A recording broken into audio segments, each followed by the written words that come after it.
Well, hello and welcome to another guest interview here on the Profit with Law podcast. I'm your host, Moshe Amsel, and today I am going to be talking to somebody. Actually, it's more than one person. It's normally we have one guest on the show. Today we have two guests, and I'm really excited about that because I love mixing up the format. I hope that you guys like it and give us some feedback. If you want us to do this more often, we'll try and make it happen. But the reason it's two of them is it's a husband and wife team. And I met them at Max LawCon in the St. Louis area earlier this year. Really liked them. They made a really good impression on me. And I said, let's get you on the podcast. Let's have a conversation behind the microphone, see what kind of value you can provide to my audience. Now, they run a marketing agency, so we're going to be talking about marketing today, but we can never get enough information about marketing. And it's not because we want to confuse you, but I want my audience to be educated and have the clarity that they need to be able to make good decisions when it comes to the growth of their business. And investing in, let's just take three examples, right? So maybe it's SEO, content marketing with a podcast, or Google pay-per-click, right? Those are three completely separate marketing endeavors, and choosing which is the one you should be investing in if you have a limited budget is a tough decision to make. And it has to do with what practice area are you in, what geographic area are you in, who is your target market that you're serving, and what's the right thing for them. And I'm always seeking more information from marketers, not just for you, but for me, because my primary thing is not marketing. People tend to look at me as a marketer because I'm out there, I'm in front of people. I do a good job of putting myself in the marketplace. But the reality is that my background is not marketing. My background is IT and accounting. So when it comes to marketing, I'm learning alongside you.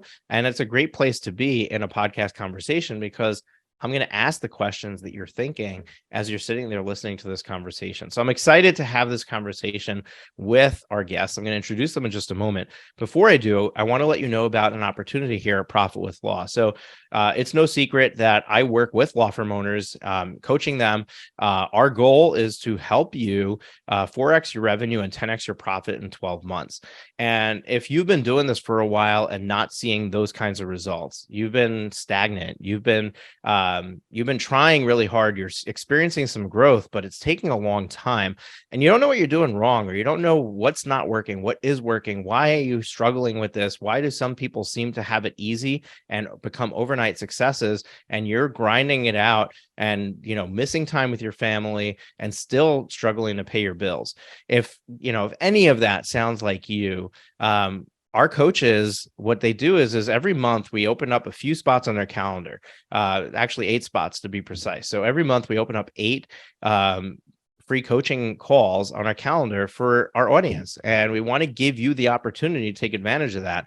So if you would like to have an absolutely free coaching session with one of our coaches, it's a 45-minute conversation about your business and about you, and really helping you get unstuck, helping you get the clarity that you need, helping you figure out where are you getting in your own way and how can you move the needle forward, then you definitely want to book that call today. Now, at the end, if you're a good fit, they might offer you the opportunity to join me in our coaching program, our Elite Lawyer coaching program. And it's a no pressure sales environment. If it's for you, great. If it's not for you, also great. It's not a problem. We want to provide that free coaching session to you regardless. And it is absolutely valuable regardless of whether you join our coaching program. Anyway, go to profitwithlaw.com/free coaching, profitwithlaw.com/free coaching. Just like anything else we mentioned on this show, books, podcast episodes, URLs, email addresses, phone numbers, anything that we share will link up to you for you in the show notes. Every show notes page that we produce has a resources section where everything is provided for you. So if you're out on a run, if you're driving your car on the highway, if you're in the shower, doesn't matter what you're doing right now. You don't have to stop and take notes. We take those notes for you. Go to profitwithlaw.com. You can access the show notes there, or just look down in the description area of this podcast episode. All right. Our guests today are April and Tyler Roberts. April and Tyler Roberts are co-founders of NOMOS Marketing. And let's see, I'm going to read you the official bio. It's a full service marketing agency that serves lawyers throughout the country. They're on a mission to make the law more accessible, more approachable, and more human through authentic storytelling, design, and data. April and Tyler are a husband and wife team and live in Charleston, South Carolina. We just had a conversation in the green room. When this is released, it's going to be long behind us, but Hurricane Ian is bearing down on Florida, and they are potentially right in the path of where the hurricane is going. So there's a little bit of jitters going on, but we're going to get through that, and we're going to have a marketing conversation with you. April and Tyler, welcome to the show. Thanks so much. We're super excited to be here. Thank you. You're welcome. So first of all, we really appreciate you taking the time out of your day to be here, have this conversation with our guests. I always start it with something simple, which is people don't know who you are necessarily. Maybe some of them do, but many of them don't. So tell us a little bit about you and how you got into this, and how you stepped into this. Now, the interesting thing is that there's two of you, so there's two stories, but those stories probably collide somewhere.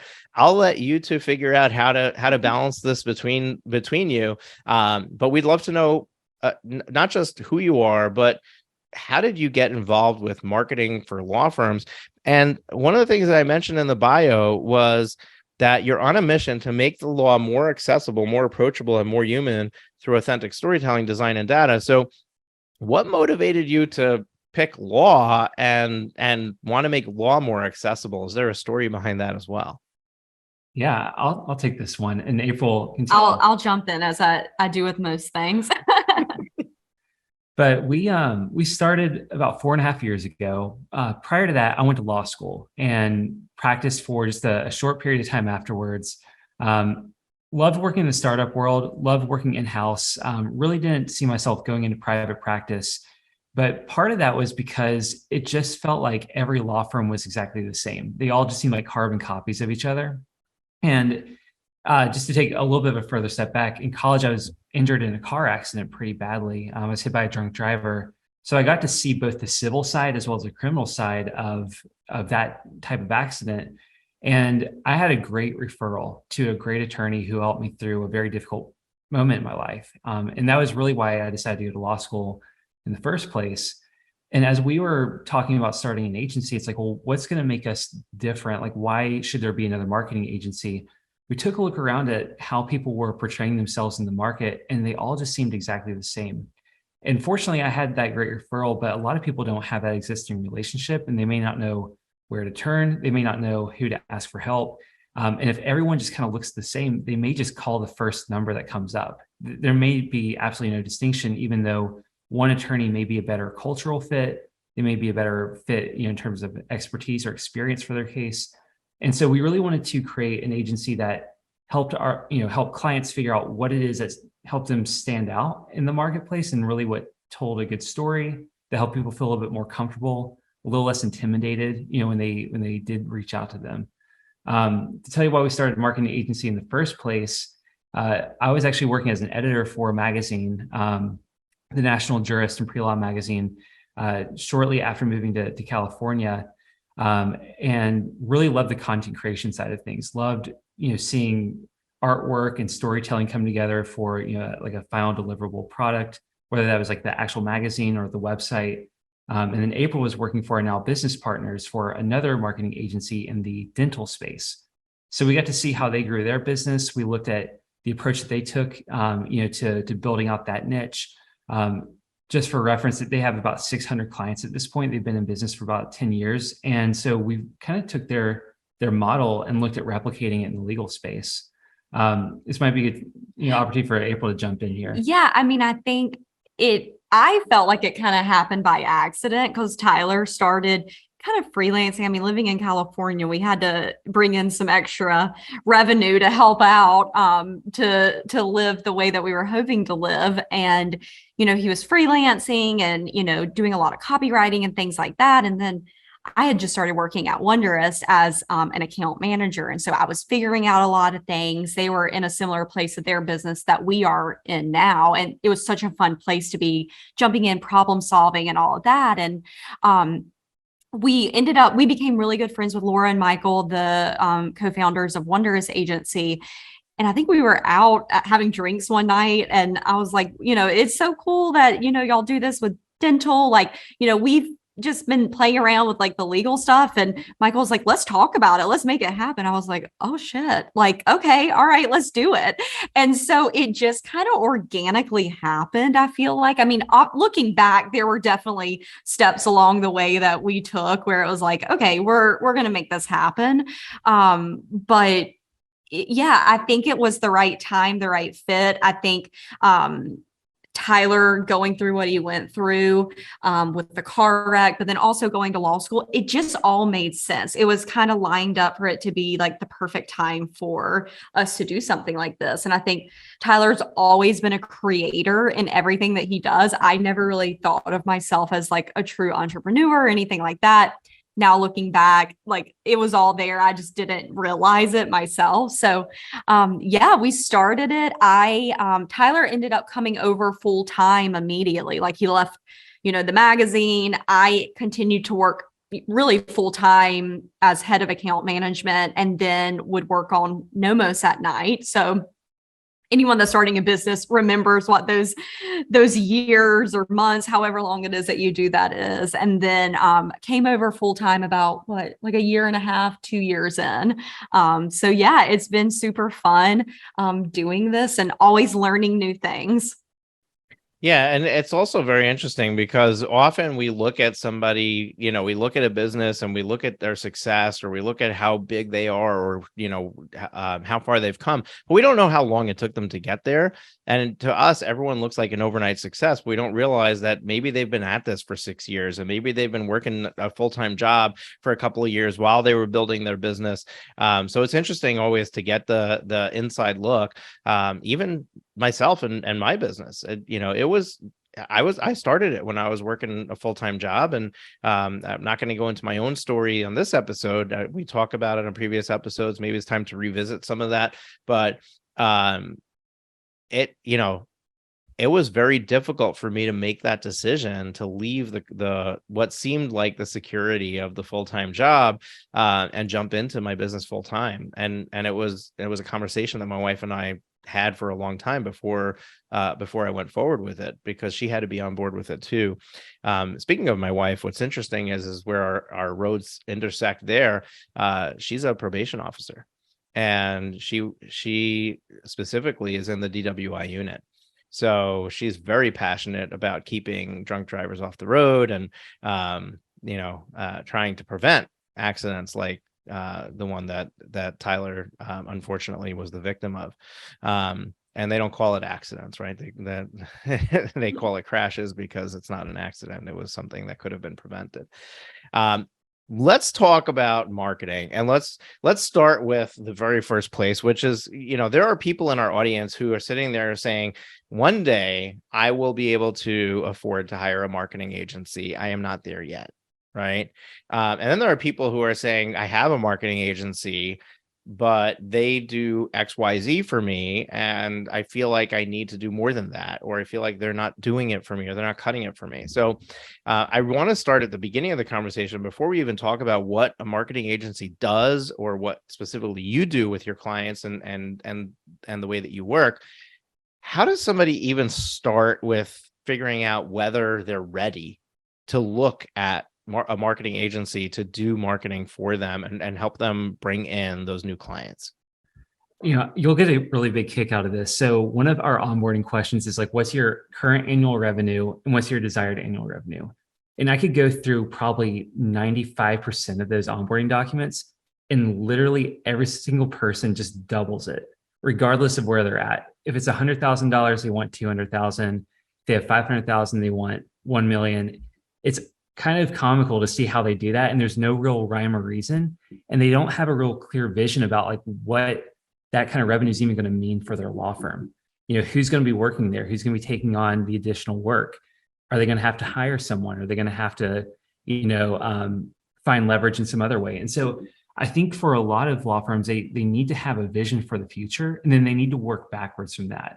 So I would look like 3 years out, 5 years out. What does your law firm look like? Where's your office? Who's working there? Like, how are you perceived in the community? And then what do you need to do in order to get to that point? And marketing plays a small role in that, right? Like we want to make sure that the brand that we're putting together is going to build over the course of those 3 to 5 years, and that by the time we get there, we're not, looking back and saying, man, I wish I would have thought about this a little bit more at the beginning. So I think there's definitely different stages with that. I think if you're early on in starting your law firm and you're saying, I want to go from $0 to 150,000 a year because that'll cover my costs as well as pay my salary.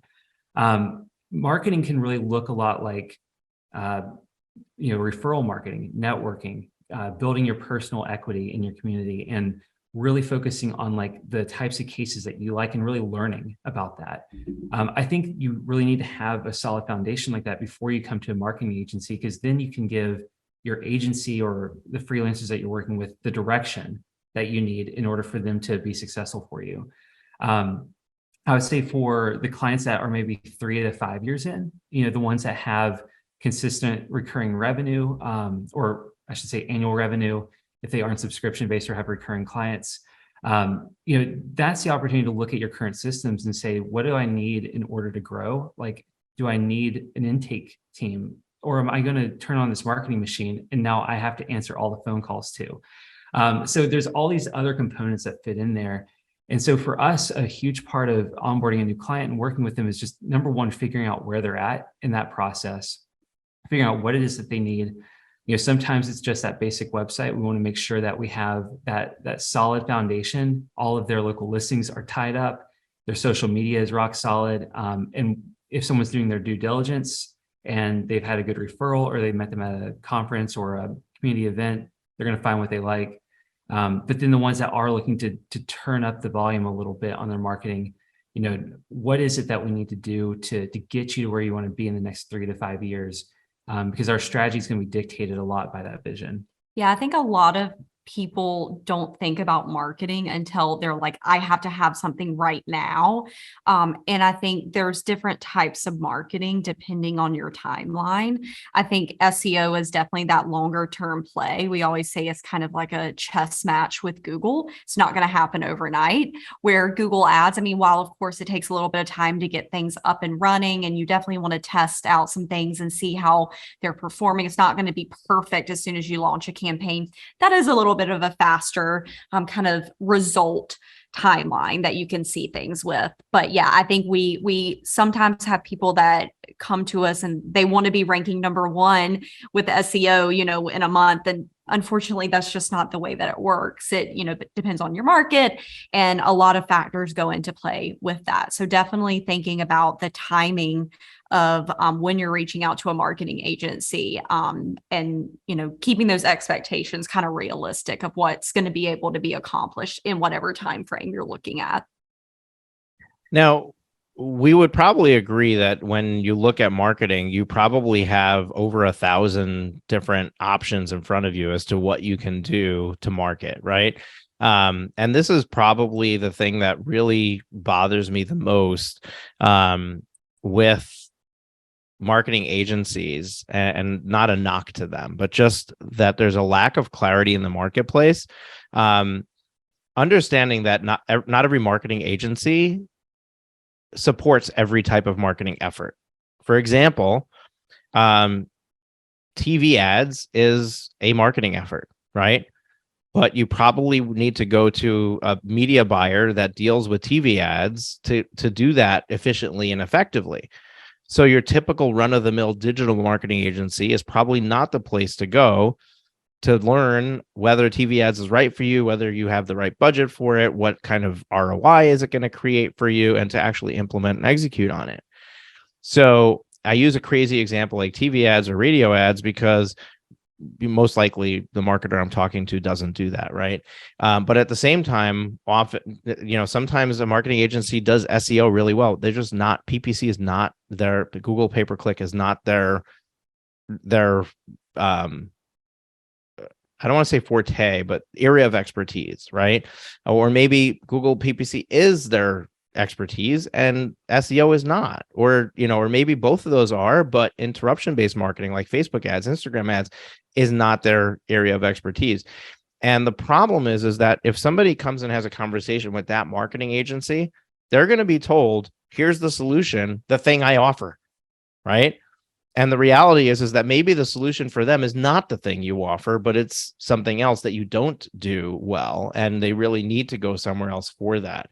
And the argument to be made is, well, that's the CMO role, right? They need to have somebody who's going to tell them, what this is the right marketing effort. Now let's go find somebody to execute on that. So here's the question. The question is, you're a marketing agency, right? How do you help clients figure out what is the best next step for them in their marketing? And if it's not something that you provide, how do you continue to provide them value and maybe make the right connection for them? And, and where do they re-engage with you? I love this question. And so we actually are a full service marketing agency, and we were very intentional on making sure that we were. So we didn't want to just be SEO, or we didn't want to just be social media. And the reason behind that is that, like exactly how you're saying, not everything works for every single person. And every strategy that we put forward for a client is a complete unique one for them. I mean, of course, we kind of have the typical, where we do packages that we see a lot that clients need. But I think when you go to a full service agency, it changes the conversation a little bit, because it makes it less about, oh, I really want to keep this recurring revenue that I have, even though say Google ads, I'm just going to use that as an example, even though you're not getting any conversions with this, I want to keep this, all of that. We're not at all afraid to say, hey, Google ads aren't working, but here, let's pivot. Let's, do a lot of backlink building within SEO. You're going to get more bang for your buck in that. And so I think it's really about taking the time to learn the client and what their needs are, and also looking at each campaign, because just because Google ads work for one client in one area of the country doesn't mean we're going to get the exact same results in another area. And so I think that's what's been really important to us as we've grown our business, is being able to kind of shift and pivot. And, of course, I think you want to make sure that you give campaigns enough time to run out. I'm not telling people to go and talk to a marketing agency and be like, I've been doing this for 30 days. It's not working. Not really enough time to have enough data to really say whether it is or isn't working. We need a little more time than that. But yeah, I mean, I think that it's really important that we get to know what our clients are looking for and really what their needs are. And a lot of times they don't even know what those needs are. And so we really like to use examples for our clients, kind of map out what success could look like, and then really dive into those campaigns and see, hey, you're telling me that you're not getting good results with Google ads, but I'm listening into the phone calls and I'm, kind of finding that no one's answering the phone. So it seems like this may be more of an intake problem as compared to the marketing problem that you might think it is. So we kind of like to take a holistic approach with it, and make sure that we're really helping our clients be the most successful. I mean, we've been getting on the call recently with clients, and I am in no way a coach, a consultant, anything like that. But I'll talk through, I'm like, here's how I would answer the phone, or here's how I would teach a team member to answer the phone that will help lead to those conversions. So I think for us, we really want all of our clients to be successful, because we want them to help the people in their community. Yeah, I love that, and I didn't tee this question up for you knowing that was going to be your response. So, in full disclosure, I actually didn't know what kind of marketing you offer. As a matter of fact, in the beginning, in the green room, we were talking. I talked about how I want to get clarity on what it is that you do, and your response was, yeah, well, we'll explain it more on the podcast. So, I'm learning here alongside my listeners, and this is the best way that I love to host the show, because it really brings up authentic questions. So the next thing that's really confusing is okay, so if I need to understand, I'm working with a marketing agency that does it all, is a full service, as you call it, a full service marketing agency, versus somebody who just specializes in one area and they're going to push me in that direction. But now the next thing is there isn't a right answer for everybody, and the practice area you're in, the geography that you're in, all has to do, all changes, not just the practice area, but the specific part of the practice area you're in changes what is probably the next best step for you. So walk me through, choose a practice area. Okay, you get to choose a practice area, choose geography, and then walk me through, if you were starting a law firm in that practice area and in that geography, what is the sequence of marketing efforts that you would take, building off of each other, to grow that law firm? That's a great question. And I'm trying to think of some case studies from like actual clients that we've worked with.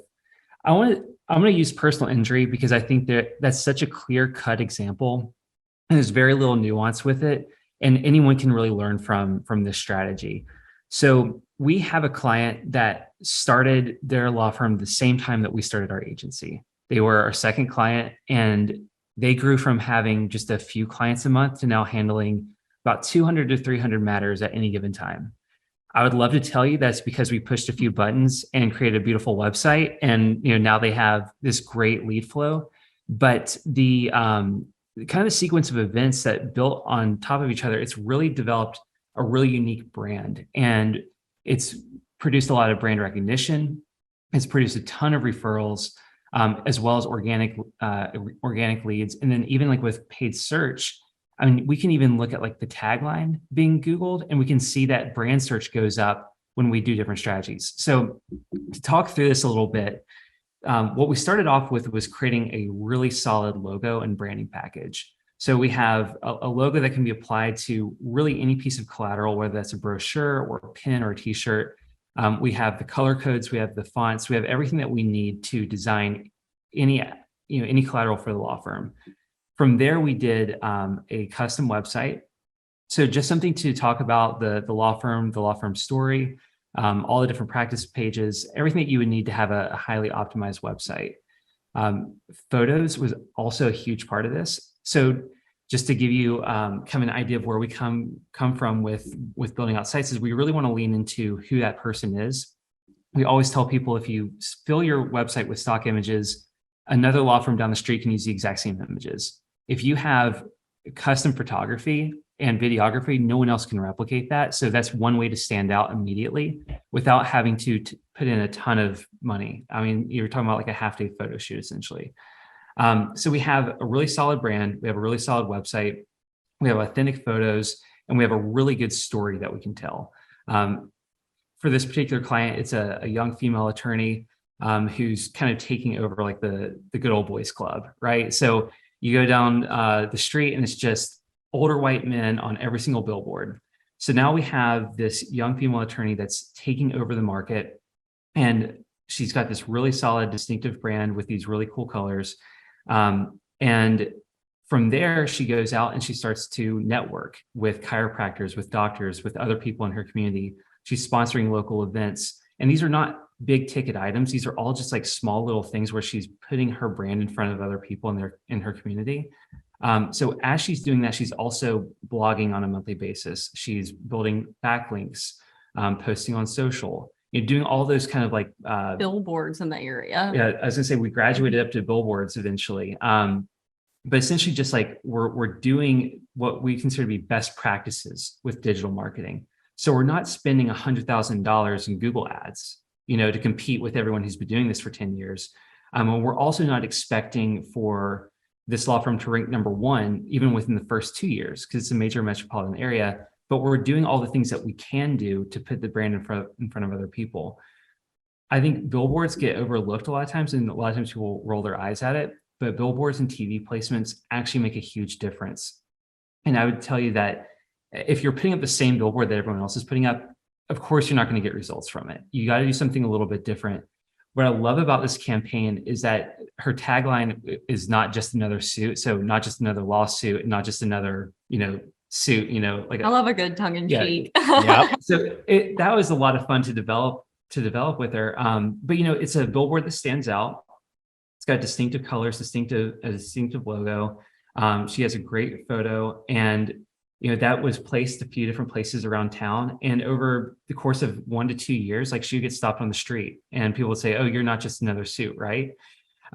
So there's that branding side of it. But then the digital side was really interesting because we could even look at like branded searches for her name, for her tagline, and you can see that those increased as well. And so this has been about 5 years, I would say. So to kind of give you just that linear progression, starting small with your branding, your website, photo and video, and telling your story, like those are all things that any law firm can do. It doesn't matter where you are in the country. It doesn't matter what practice area you are. If you have those things together, then you're going to do more than 90% of other law firms and other businesses.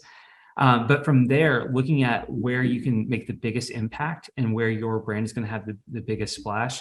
For her, it was visibility on the highways and using kind of this tongue-in-cheek approach to call attention to what makes her different from her competitors. For a B2B law firm, it could be something completely different, but it's just finding that little area of leverage in order to get in front of the right people, and then just consistently doing that over time. So this isn't like a billboard that goes up for 1 month. It's an investment that takes thousands of dollars on a monthly basis for the duration of 1 to 2 years, but it eventually pays off down the road. And sorry. Go ahead, April.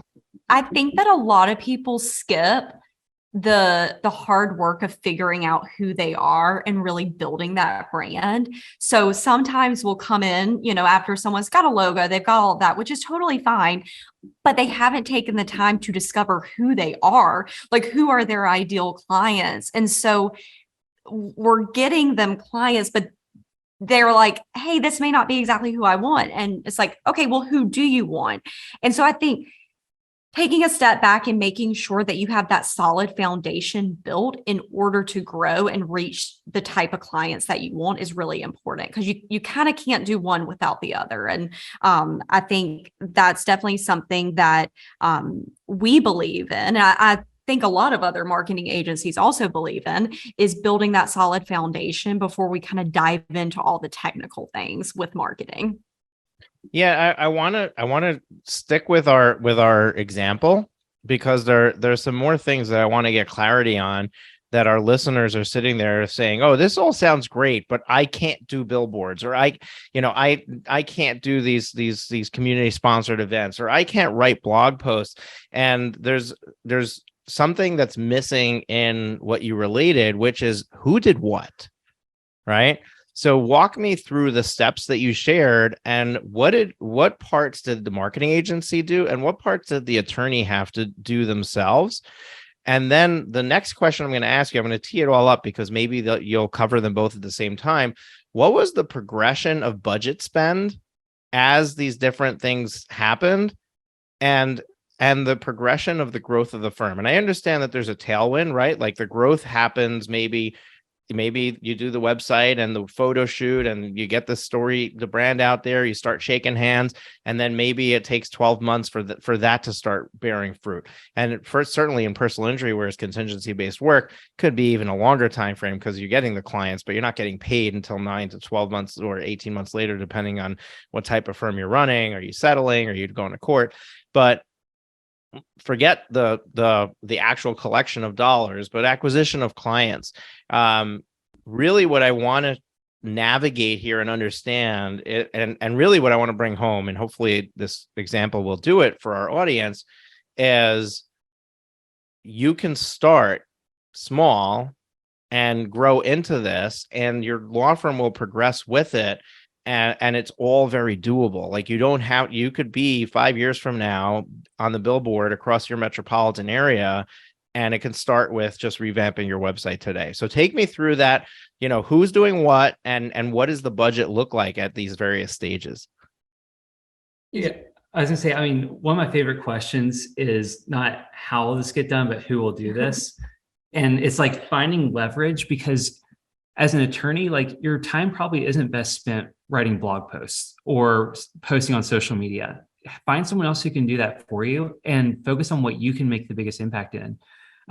April had such a heavy hand in the success of like the local marketing efforts for this firm and for other law firms that we do billboard and TV placements for. But go ahead. feel like, and I mean, this is right when we were starting our agency, and so we were also, to be honest, like figuring out a lot of things as we were going through, but, she definitely did it kind of in chunks. I don't know that like she went into it thinking that way, but looking back, that was definitely how it was done. We started with branding, developed the brand, the colors, all of that. And then we rolled that into the website. And, those were things that, went kind of back to back. And so, we didn't launch a 50-page website. We probably launched a 10-page website. Don't quote me on that. I can't remember exactly. It was a one-page website. Oh, was it? Yeah. Okay, even better. Okay, so we launched a one-page website, and with the ongoing services that we do for her, we actually do monthly blogging within the SEO that she does get. I believe she gets like 1,000 words a month. So we typically will do like 2 pieces of content, but she wanted a heavy hand in, editing, seeing all that. She wanted to like add her own spin on it, which were like, great. Like she's so on top of it. She logs right in. We built her website in Webflow, and she can log in, change a few things here and there, and then we get it online. And so that was a part where she was involved, but she wasn't sitting there just like writing a blog post herself. We did the heavy lifting. We came up with the ideas. She would help us tweak them if needed. Similar thing with social media. We do the heavy lifting. She'll let us know if, hey, I don't really like this post or all of that. But that is something that we do for her. We consulted, I guess you could say, on photography to let her know the types of photos we were wanting, but we actually didn't do her photography for her. She used someone local in her community, which we say that's wonderful. Sometimes we'll travel in for photo and video shoots. Sometimes people want to use someone local in their community. As long as we have assets that we can work with, that's great.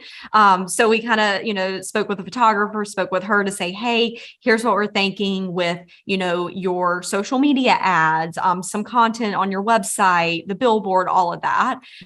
Here's what we need. So we kind of led into that. And then I don't believe we did our first billboard until we were like 2 years in. And it was just an awesome opportunity for a location where she was like, let's just make it happen. And I actually looked the other day, and I think she's about to add on 3 additional billboards. So this is stuff that's taken, 4 or 5 years to get to.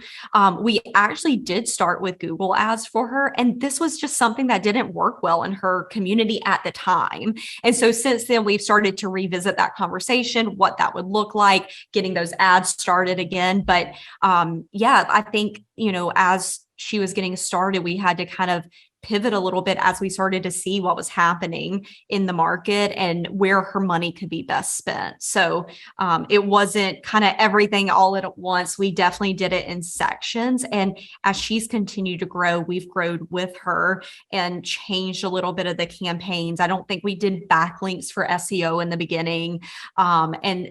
There's obviously more things that you can always be adding on with SEO. I feel like the possibilities are almost endless, and definitely diving in that way. Yeah. And I mean, and just to answer the other half of that, which is what was her role in like the success? Because I think that she would not be as successful if it wasn't for her. And I think 100%. Your listeners should realize that, like I said, we're not sitting behind a computer screen, pushing a few buttons and creating a successful law firm. It requires a lot of skill on behalf of the attorney too. So getting out into your community, talking to people, networking, those small local sponsorships can make a huge difference, like a 5K, even find something that you really care about and invest in that community. That's kind of stuff that it doesn't have that immediate impact, but over the course of a year, 2 years, 3 years, it'll compound over and over. And that's something that your digital marketing agency can't do for you. Like they can't go out and speak at a local event. They can't go out and shake hands somewhere. That's something that only you can do. So focus on the things that like you can contribute to your success, and then delegate all the other things that aren't maybe worth your time or, fall outside of your interest, but that you should be doing. Yeah, one of the ideas that I heard this from Craig Goldenfarb, and my team will link up. We had him on the podcast. My team will link up his past episode. I don't know if you're familiar with him, personal injury attorney in Florida, but he's got a very nice sized law firm, and he does these events a few times a year in different places in the country, called the 7-figure law firm or something like that. So I went to his event in New York, and he shared some of the marketing things that they do.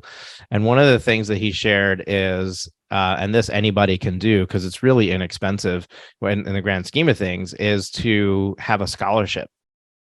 And what happens is that everybody who applies to the scholarship, their parents are now interfacing with your law firm brand.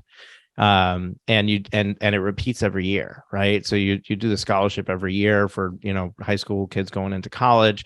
And it just gives you this massive visibility, not to a huge part of the community, but at least to everybody who applies, even if they weren't selected. You're still getting the brand visibility, and you're building this database of people that you can do mailers to, and you can continue to market to, and you can, they can hear about the next year's scholarships.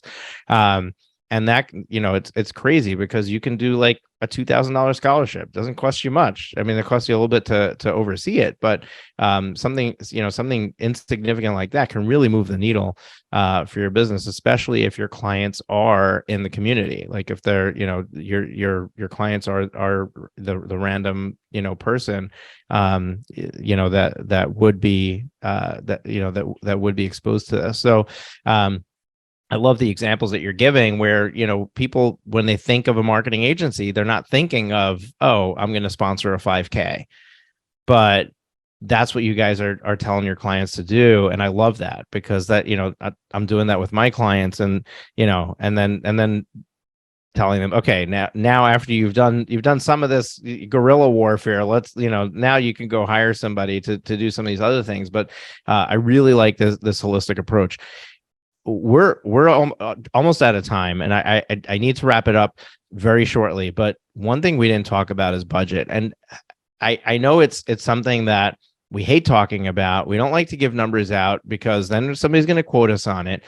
But give us an idea in this, because this is just use this example, right? Like, what in year one, what did this attorney have to spend on their marketing? They just did some photos and a website, and and maybe sponsor some community events. What was their marketing budget like in that year? Then in year two, they added billboards, or maybe it was year three, they added billboards. What did their budget increase by to be able to do that? Give us some idea of what this might look like for somebody who's sitting there saying, this all sounds great, but I don't think that I'm ready to invest at that level. They don't know what that level is. Yeah, I mean, I think that for someone who's just getting started, there's a lot of things they can do on their own to get moving. Google My Business, social media, a simple website. Like, you can really get some good traction and just get things moving in the right direction just by doing that. I honestly would rather see someone with an iPhone photo on their website than a stock image. I think there's so much that you can do with the technology that you have today where you can get started with a very low budget. I would say that when you are ready to start delegating this out to an agency or a freelancer, or even bringing someone in-house, if you're at that stage, you need to look at your marketing spend and look at how it fits into your budget. 5% for just kind of maintaining your current lead flow to maybe 10% for higher growth. And figuring out how to separate not only like the management costs, so like what do you pay your agency or what do you pay your freelancer, but also your ad spend. So what's the ad spend going to be, and how's that fit into it? So I think for like the solo small law firm, we tend to see their budgets go anywhere between like $1,000 a month to like $3,500 per month. They're doing something a little bit more, I don't want to say not advanced, more aggressive on the advertising side. We can see that go up to $7,000, $8,000 when you're including like a higher ad spend. But then we also have those law firms that are doing the billboards, and they're doing, pay-per-click in metropolitan areas, where they're spending $25,000 a month in pay-per-click ads, and they're spending, close to $100,000 a year on local advertising. So I think there is that sliding scale. And I think if you start to look at your budget and start there and look at like your pro forma and how, adding in these costs are going to not only affect like your overhead and like your profit margin, but also what your expected return is, that's a good place to start. And just have it in your head that like this is an investment. Like this isn't going to be something that you're just throwing money away on. Hopefully this is going to bring in a return. So even though it seems like there's a higher price tag, look at the upside, look at the potential value of those clients and of those leads, and try to find a way to stretch those marketing dollars as far as you can. And I really like to ask, what would you be willing to pay for a new client? And I think if you kind of shift it a little bit, and then people can kind of start doing the math, they're like, okay, well, if I grew to this number, then I could do X, Y, and Z. And I think if you kind of start there and work your way back, that's really important. But then I think also making sure that you have the things in place in order to convert those leads into clients is important, because we oftentimes just see too many people that the calls are coming in, everything's coming in, but then on the back end, they're not able to convert. And, you start looking at the budget, you're like, look how much money like wasn't converted. Just the phone wasn't answered. No call was, no one was called back, or, like the questions weren't properly being answered. So I think there's a lot of things that can go into play with that. But yeah, I think figuring out what you'd be willing to pay is to get those clients is totally worth it in order to determine kind of what your budget would be. What do you think is a healthy return on investment? And like, what is like, how many times your marketing spend does the revenue need to create in order for you to say this is a good effort versus this is not worth doing? And in your experience? I mean, I love seeing a 5-time return on investment. Doesn't mean it's going to happen every month, because there are fluctuations in the market and competition is tough, right? I mean, sometimes, you'll look at SEO and you're like, man, something's not working for me. It's usually not the fact that you aren't putting in the effort. It's just that someone else is also putting in the effort. Someone else has been at this longer than you, or someone's doing something just a little bit different. And so you have to take a look at that as well, and kind of keep that in mind. But I think for us, the biggest thing is like, does this make sense as a campaign for your law firm? Have you put in that? I mean, I'm just gonna give you some rough numbers. Like, have you put in $1,000 in Google Ads and gotten $5,000 out of it? Or are you breaking even with Google Ads? And it could be, the value of your client. It could be the quality of the lead. It could be the intake process. Are they actually able to convert leads into actual clients? There's so many other factors that are there. But I think for us, the biggest thing is we want to make sure that whatever we're putting into it, it's going to make sense when we're getting the return. Yeah, I like that you chose 5x. I think 5x or 6x is the bare minimum that we should target. Because I mean, people think, oh, if I put $1 in and I get, $2 out, then I'll do that all day long. But the reality is that you're forgetting all the other expenses involved in that dollar, right? And if 20% of your revenue is going to pay your attorney and 20% is going to pay your support staff, and you want a 40% profit margin, you only have 20% left to play with. And then some of that's got to go to rent, and some of it's got to go to technology, and it's not all going to marketing. So when we start looking at where should marketing be, it should be somewhere between 10 and 15% of your overall revenue. So the flip side of that is a minimum of 5x.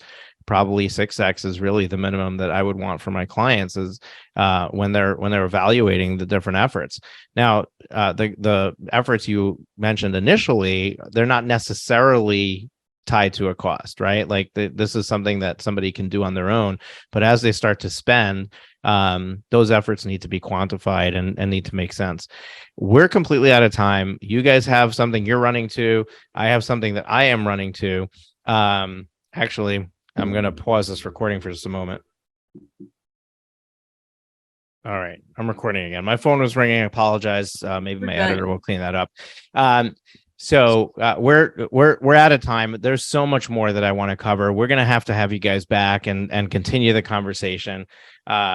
Really appreciate the time and the knowledge that you've conveyed. It's been very informative to me. I mean, I think that ultimately law firm owners need to understand the difference between somebody who's just doing a marketing effort versus somebody who's a holistic, full service marketing agency that's really going to understand all the pieces, talk to you about these community involvements and sponsoring a 5K and doing redoing your logo and your website versus, oh, we're just going to do SEO, we're just going to do some pay-per-click. So that is that's really insightful, and I think that that's a really good starting point for everybody to lean into. I usually close out with asking these two questions. You can summarize it really quick. I know you have somewhere to go as well.